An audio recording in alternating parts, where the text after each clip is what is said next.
Hi friends, welcome back to our channel mister Ramesh. Friends ఇక అందరికి నమస్తే. ఇక ఈరోజు బ్లాగ్లో మనం మాట్లాడుకుంటే నేను ఇంకా మోటార్ల కింద కాలువలో నీళ్లు, ఇక వీటి గురించి మాట్లాడతాం ఫ్రెండ్స్. మన నడిగడ ప్రాంతంలో ఈ యొక్క నీళ్ళని నమ్ముకొని మరి ఎంతోమంది రైతులు అయితే వరి నాటుకున్నారు ఈ యాస్కన. ఇక చూసుకుంటే నడిగడ ప్రాంతానికి అయితే జూరాల డ్యామ్ మెయిన్ ప్రాజెక్టు, అది అక్కడ వెళ్ళే కాలువ లైన్లు వేరు. ఇక మన రేలంపాడు రిజర్వర్ గురించి మాట్లాడుకుందాం. ఈ యొక్క రేలంపాడు డ్యామ్ నుంచి ఎంతవరకు వెళ్ళే కాలువల గురించి. ఇక ఒక్కొక్క లైన్కి ఒక్కొక్క టైంకి అయితే నీళ్లు కేటాయించడం వల్ల ఈ యొక్క యాస్కన పంటలు అయితే కొంతవరకు ఎక్కుతున్నాయి గడ్డకి, కొందరు ఎక్కుతవే లేదు, తర్వాత విషయం చూడాలి. ఇక ఫ్రెండ్స్ 7 రోజులకు ఒకసారి వచ్చే కాలువ ఒక 2 రోజులు సగం అయితే వచ్చి మనకు బంద్ అవుతుంది. ఇక మినిమం కొంతమంది రైతులు డిసెంబర్లో వేసిన వాళ్ళవి కొన్ని వరి కోతలు జరుగుతున్నాయి.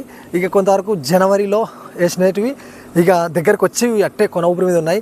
యాక్చువల్లీ కొందరు రైతులు వానకాలం ఎంత వేస్తారో ఇప్పుడు కూడా అంత వేయడం వల్ల కొంత ఒక 5 ఎకరాలు వేసినారనుకో, ఒక 2 ఎకరాలు ఎండిపోయింది, ఒక 3 ఎకరాలు బతికింది. మాది కూడా అంతే.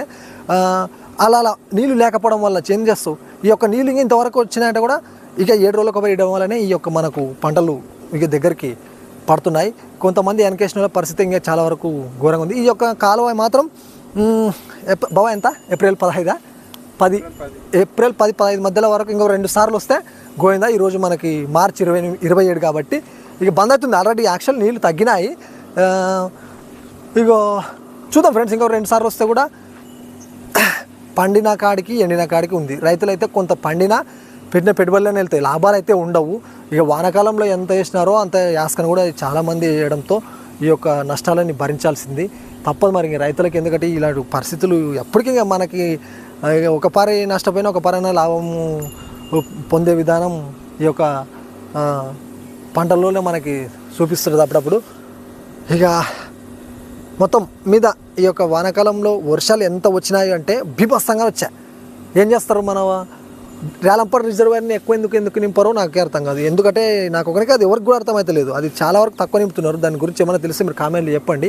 అది కానీ ఫుల్ నింపితే నీళ్ళు బాగానే అవుతాయి. 2 పంటలకి తీసి కొడితే కూడా అయితే ఇంక వీటికి 7 రోజులకు ఒకసారి గ్యాప్ ఇచ్చి కొడితే కూడా ఆడకి ఉంటే మళ్ళీ వణుకుతున్నాయి ఫ్రెండ్స్. కొన్ని తాళ్ళు ఎట్టు ఎండిఫోనికి వస్తున్నాయి, మళ్ళీ 7 రోజులకి ఏంది నీళ్ళు ఎండలు ఎట్ట కొడుతున్నాయి.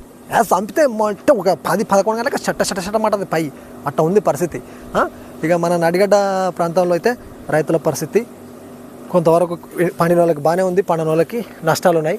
ఇది ఇక మా ఊర్లో లైన్లు అయితే కనీసం అంటే 900 పైప్ లైన్ల వరకు చివరి లాస్ట్ కదా 900 వరకు పైప్ లైన్లు అంటే ఇక్కడ నుంచి అంత దూరం వరకు కూడా దుంకుతాయి అన్నమాట నీళ్ళు.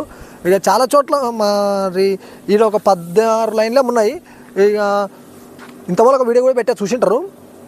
లేట్ ఒక 2 సంవత్సరాల కింద పెట్టాను అన్నమాట ఈ కాలువ గురించి. మళ్ళీ ఇప్పుడు చేస్తున్నా. ఇక్కడ స్టార్ట్ చేస్తే కొందరికి 10 నిమిషాలకు దుంకుతాయి, 15 నిమిషాలకు దుంకుతాయి. మళ్ళీ ఒక సమస్య ఇందులో ఒకడు అందులోనే ఆసట్టుకుని వచ్చి మళ్ళీ మోటార్లలో బంద్ చేయాలా. ఇక్కడ మోటార్లు చూపించి ఇక మోటార్లు అన్నీ బంద్ చేస్తేనే దాంట్లో మళ్ళీ ఏదో షాక్కి కర్తీ కాకుండా నాజ్ తీసుకోవడం వల్ల ఇక మళ్ళీ స్టార్ట్ చేయాలి. అక్కడ మళ్ళీ కరెంటు సమస్యలు, రైతుల పరిస్థితి ఎట్లా ఉంటుందని ఫ్రెండ్స్ ఇంక చెప్పుకోరాదు పరిస్థితి.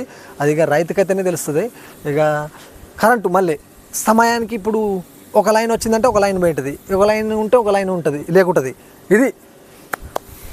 ఇది ఫ్రెండ్స్ మరి మన నడిగడ ప్రాంతంలో ఈ కాలువ గురించి అయితే. ఈ కాలువ కూడా మెయిన్గా మనకు 3 లైన్లే ఉన్నాయి. ఈ కాలువ 2 లైన్లే కదా, 3 లైన్లే పోతుంది ఫ్రెండ్స్. ఇది ఒక రోజు ఒక తుక్కు మళ్ళీ వేస్తారు, ఒక తుక్కు ఒక రోజు ఇడుస్తారు, ఒక తుక్కు మళ్ళీ రేలంపాడు నుంచి ఒక తుక్కు.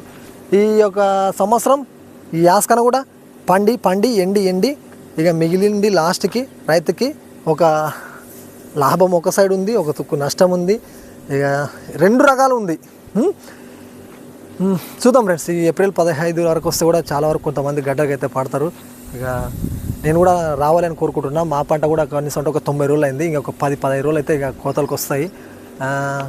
అట్లీస్ట్ ఒక 110 రోజులు దాటితే కూడా మనకు ఇవి యాక్చువల్ 120 రోజులు కదా మనకు వరి పండేపాటికి. ఒక 110 రోజులు దాటినా కూడా అటు ఇటు అంత లాభం లేకుండా కొంతవరకన్నా ఉంటుంది అనమాట. ఇది మా ఫ్రెండ్ని చూపిస్తా ఫ్రెండ్స్, వీడియో తీస్తుంది చిరంజీవి గారు. ఇగో ఈయన ఎంత చేసాడే అంత ఎండిపోయింది చెప్పలే. 5 ఎకరాలు వేసినా 2 ఎకరాలు అంతపోయింది, 3 ఎకరాలు ఉంది.